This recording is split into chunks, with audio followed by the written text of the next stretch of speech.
জাতীয় রাজস্ব board NBR স্পষ্ট করে জানিয়েছে, আয়কর রিটার্নে জিরো রিটার্ন নামে কোনো ব্যবস্থা নেই এবং শূন্য আয়ের তথ্য দিয়ে রিটার্ন দাখিল করা আইনত দণ্ডনীয় অপরাধ।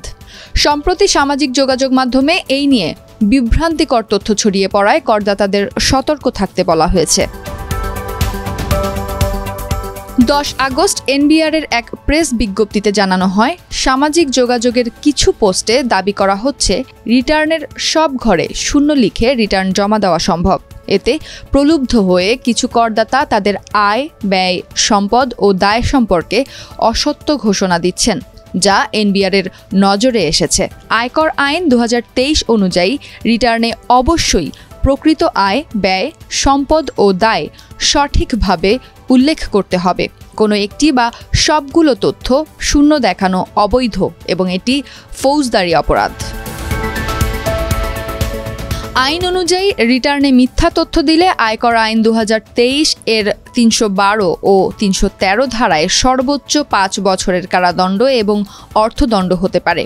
করযোগ্য আয় না থাকলেও প্রকৃত তথ্য প্রকাশ বাধ্যতামূলক। শূন্য আয়, ব্যয়, সম্পদ ও দায় দেখিয়ে রিটার্ন দাখিলের সুযোগ নেই। এনবিআর মনে করিয়ে দিয়েছে, সঠিক তথ্য দিয়ে রিটার্ন দাখিল করা প্রত্যেক করদাতার আইনি দায়িত্ব এবং নাগরিক কর্তব্য।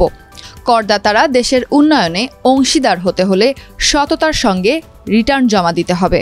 একই সঙ্গে সামাজিক যোগাযোগ মাধ্যমে ছড়ানো জিরো রিটার্নের মতো প্রলোভনে পা না দেওয়ার পরামর্শও দিয়েছে সংস্থাটি।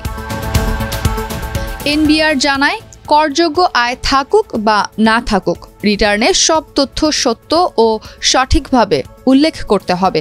এতে করদাতা যেমন আইনি ঝুঁকি থেকে নিরাপদে থাকবেন, তেমনি দেশের অর্থনৈতিক উন্নয়নে ইতিবাচক ভূমিকা রাখবেন।